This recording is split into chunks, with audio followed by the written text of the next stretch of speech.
Hello, and welcome to this week's Full Steam Ahead, a program combining fun projects and learning about science, technology, engineering, art, and mathematics.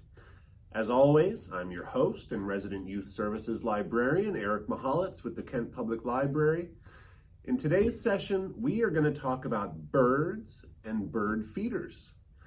We'll learn about some of the many birds common to the local area, what types of seeds those birds like, and then we'll put that learning into action by building our very own bird feeders using common household materials. Let's get started.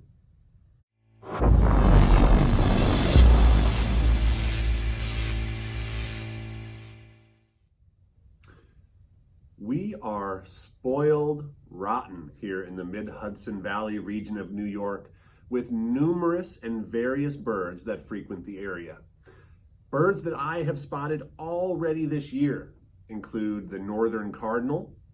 We all know the bright red male cardinals, but the female cardinals, who tend to be a light brown with flashes of red, are equally beautiful.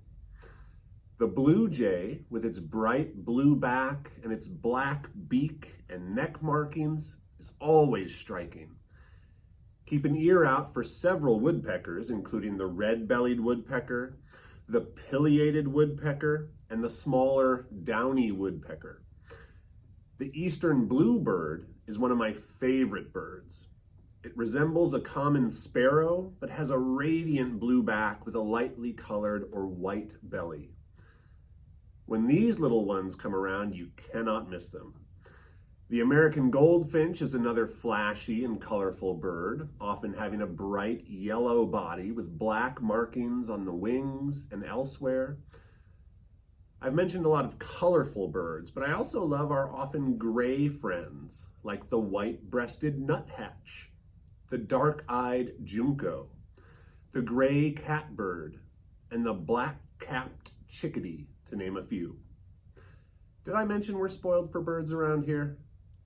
So, what do these birds like to eat? The most common thing you will find in a store-bought bird food is likely sunflower or safflower seeds. Just about all of the birds I've mentioned today like sunflower seeds. But store-bought bird food is often a mix of different things that some of the birds like more than others, and maybe some birds will ignore parts of the mix altogether. Other common bird food includes millet, an ancient seed that originated in parts of Africa and northern China, cracked corn, which is corn kernels that have been dried and cracked into smaller pieces to make them more edible. Milo, or sorghum, is another seed that, although a number of birds don't care for it, gets included in bird feed mixes because it is inexpensive. Now that we know a bit about what birds we can expect to see and what those birds like to eat, let's make some bird feeders to attract and feed them.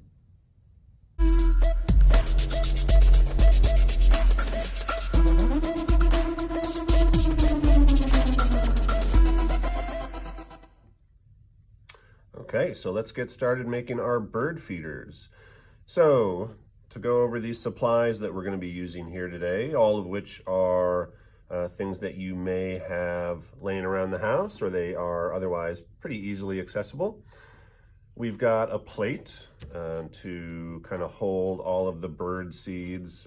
It is going to get a little bit messy at one point. You'll all find that out for yourselves. We've got a plate. We've got a little butter knife here for spreading our peanut butter. If you are allergic to peanut butter, you can certainly use another type of seed butter. We've got some bird seed, and this includes all of the things that we mentioned earlier in the video. So there's some sunflower and safflower seed in here, some millet, some cracked corn, some Milo or sorghum, all that good stuff in there. We've got a toilet paper tube. So most people have one of these laying around the house. I will say that if you don't want to use a toilet paper tube, either for whatever reason, you can also use a paper towel tube. That will also give you a little bit more, a slightly bigger bird feeder. You can use yogurt containers, a lot of different things to follow the same kind of idea that we're going to walk through today. We're using a skewer, a bamboo skewer.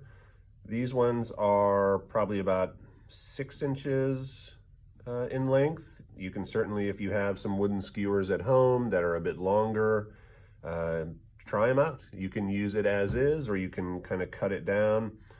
Just be careful for any sharp edges that are created when you do that. We've got some twine. You can use string, you can use yarn. We're using twine today. And I have a little paper clip here, and I'll explain the rationale behind that very soon.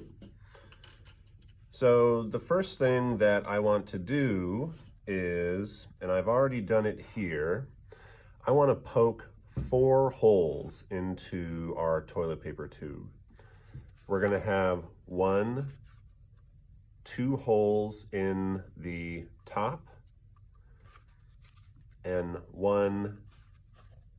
2 holes in the bottom. And I guess those are kind of interchangeable here. It doesn't really matter which one is the top and which one's the bottom, but we want to have a hole in each side of both the top and the bottom, okay? And to do that, you can use scissors, you can use your skewer. What I did, because the skewer was not quite sharp enough to poke through there easily, I created a smaller hole using my little paper clip. So I created a little starter hole, and I would go just a little bit in here, just so it's not too close to the edge and will tear through. So I'm going to go in, about a 1/2 inch or so. Keep my fingers out of the way there so I don't stab myself. And you may want to have a grown-up do this part. Okay. I'm going to do that, and then as best I can, I'm going to turn it around, and you should see some light coming through that little hole that you just made.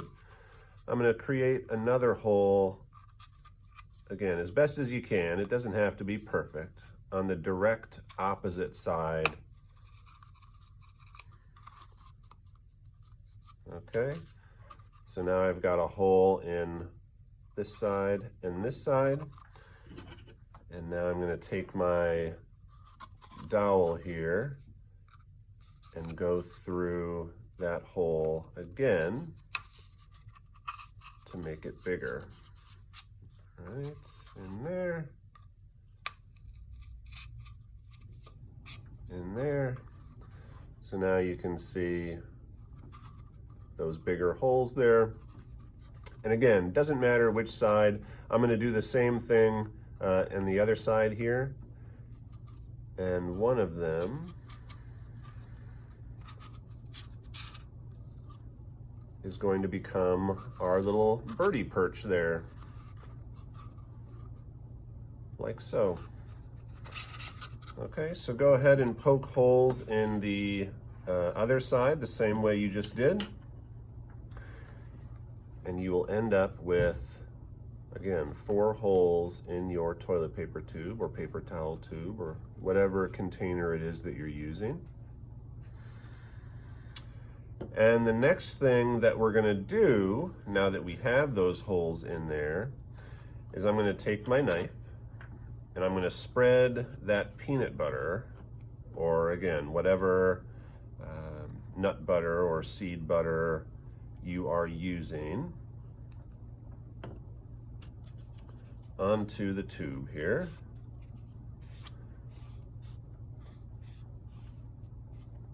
And I'm going to try to avoid the holes that I made on there.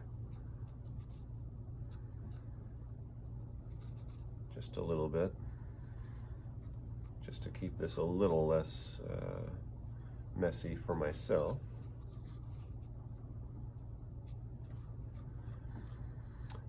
And we're really just creating a layer here for our bird seed to stick to. So it doesn't need to be terribly thick on there. You just need to have a good layer that your bird seed can stick to.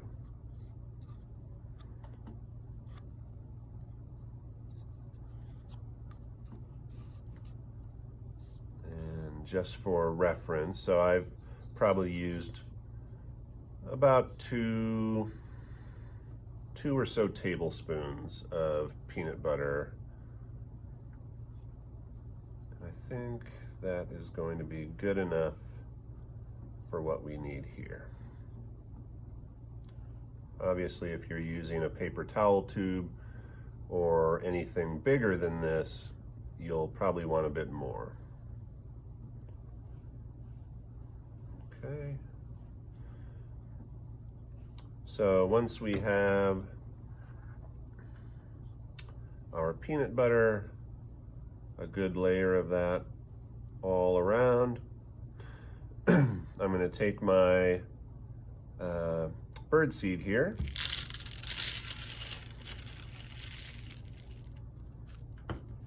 put it on my plate, and very simply roll that around.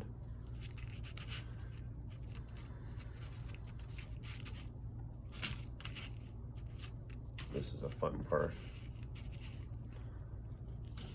Oh, I can already picture all those birdies coming to visit this thing. So fun.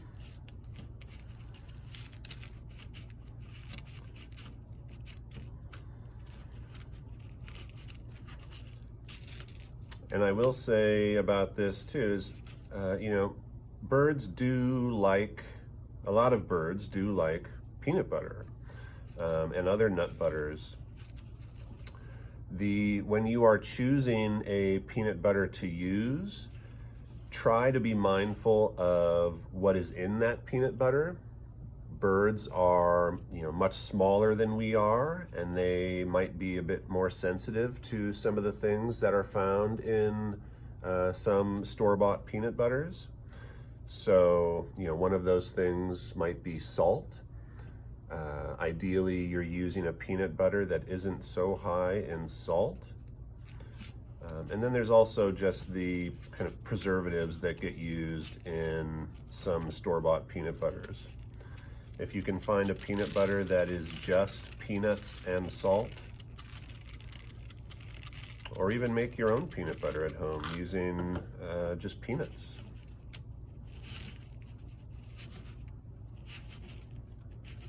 Okay, so now we've got a good layer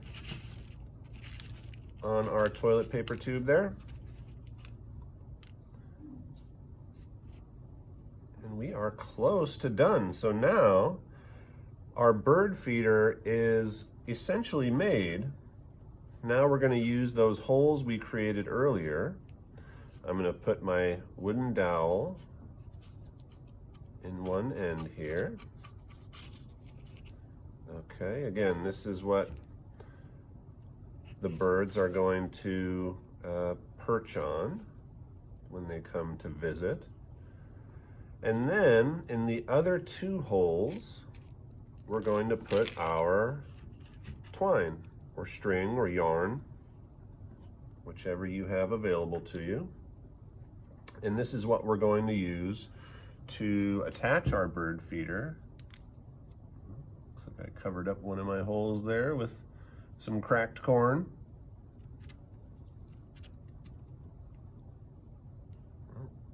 Twine is bunching up on me.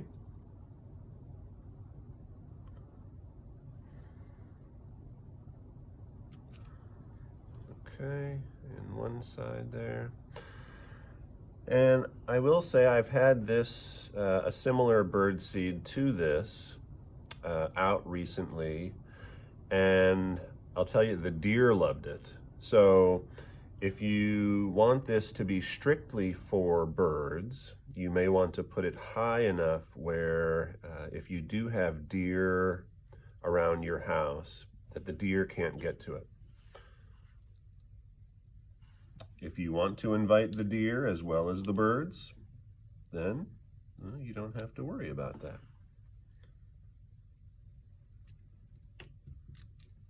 I'm trying to get this one last twine through here.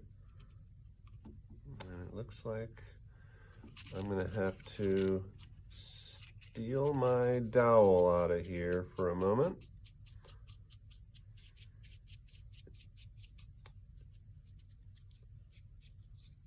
To reinforce that hole so I can put the twine through there.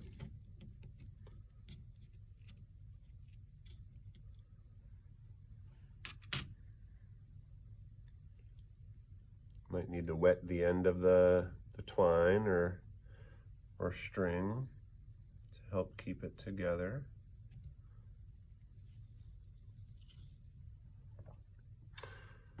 Okay, and again, you can cut your string or twine to whatever you need.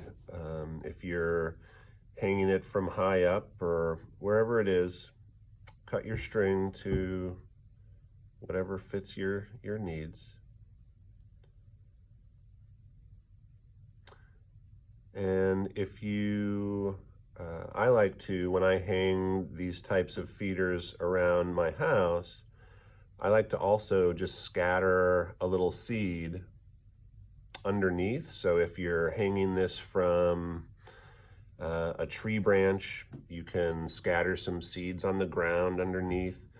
And you might find when you put these feeders out that, it's not like you hang it up and you go inside and there's birds on it right away. It might take them a little while to find it.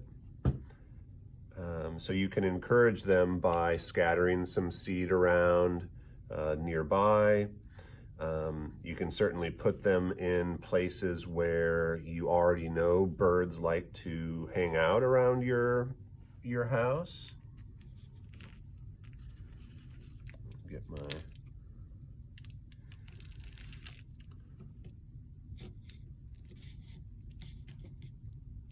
bar in there again. So here we have our finished product. And again, you can, once the birds have kind of eaten everything that's on here, you can, assuming that your toilet paper tube is still in good enough shape, you can just load it up with a little bit more peanut butter and a little more seed and go from there. You can, replace the toilet paper tube entirely. But we've made a pretty cool bird feeder here using pretty minimal materials that are available for a very low cost. And yeah, I hope you get some fun new birds as a result of this new thing. Enjoy.